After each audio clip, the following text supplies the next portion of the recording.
Ce module de formation va vous apprendre à enregistrer des macro-commandes sous Excel. Alors, la première question que l'on se pose, qu'est-ce qu'une macro-commande? Une macro-commande, c'est une automatisation de tâches. C'est-à-dire que vous avez tous les jours, toutes les semaines, une tâche répétitive à exécuter dans Excel, par exemple la création d'un tableau récapitulatif des ventes, ou la génération d'un graphique, ou bien tout tableau répétitif. À ce moment-là, vous allez pouvoir vous enregistrer dans Excel afin de répéter quotidiennement ou hebdomadairement les tâches que vous aurez enregistrées. Dans notre exemple, nous allons automatiser la création d'une en-tête et pied de page personnalisé dans Excel. Alors, première étape, on commence par créer un nouveau classeur, ici par exemple par le bouton nouveau. Et par contre, afin de pouvoir stocker votre macro, ce qui est en fait un programme, vous allez être obligé d'enregistrer votre classeur sous un format spécifique. Et oui, à partir de la version 2007, on doit changer le format des fichiers. Donc quand vous faites ici enregistrer sous, voilà, vous retrouvez dans le type de fichier les fichiers classiques du type XLSX et les fichiers prenant en charge les macros XLSM. Donc c'est ce type de fichier que l'on va sélectionner et on va renommer ici notre fichier sous le nom macro. J'enregistre donc ici mon fichier et je vais lancer effectivement l'enregistrement de macro. Alors nous on veut effectivement créer une en-tête personnalisée, un pied de page personnalisé. Donc on va tout d'abord lancer l'enregistrement. Vous allez aller dans le menu affichage. Et complètement à droite, vous allez trouver le bouton macro. Je clique sur macro, enregistrer une macro commande. Je vais lui donner un nom. Donc ici, par exemple, mise en page. Alors le nom de votre macro ne doit pas commencer par un chiffre. C'est formellement interdit par Excel. Contenir des espaces aussi, ça, on ne peut pas. Et utiliser des caractères spéciaux du type les accents, tout ce qui est caractère un peu spécifique et pas... en tout cas pas normalisé. Donc vous choisissez un nom pour votre macro pour l'identifier. Vous pouvez lui affecter un raccourci clavier. Alors attention effectivement de ne pas reprendre un raccourci existant puisque vous allez remplacer l'ancien par le vôtre.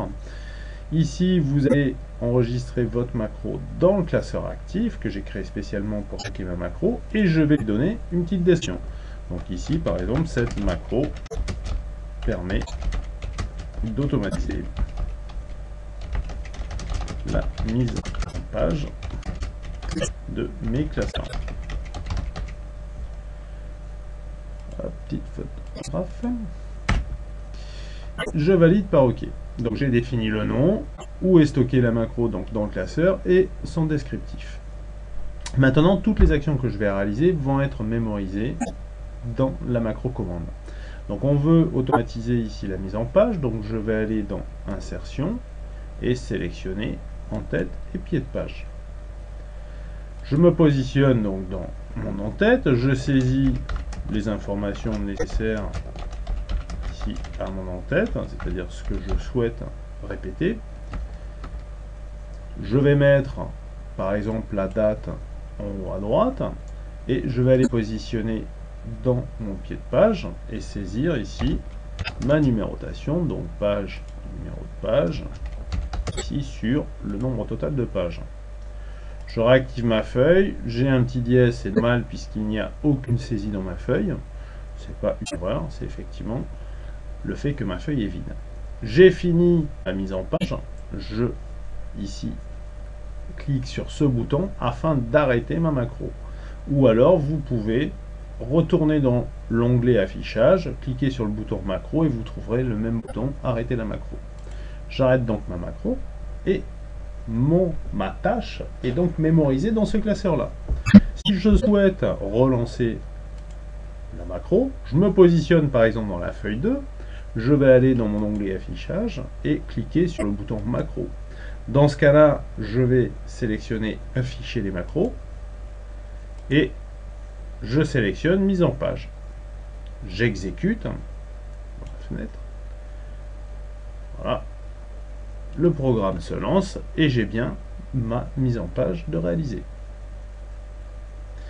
Vous venez de voir en fait comment automatiser ici une tâche répétitive dans Excel. Donc vous pouvez automatiser tout ce qui est, on a vu, en tête pied de page. Vous pouvez créer des structures de tableau par une macro plutôt qu'à chaque fois saisir le nom de votre tableau avec les informations, si c'est de la facturation, numéro de client, numéro de facture, montant hors taxe, montant TTC. Si effectivement vous avez une présentation standardisé et que ce fichier, vous devez le faire toutes les semaines par exemple, vous pouvez vous l'enregistrer en macro. On verra dans les modules suivants un autre type d'enregistrement de macro, donc deuxième module sur la création d'un tableau, et au fur et à mesure des modules de formation, vous irez de plus en plus loin dans les macro commandes. Voilà.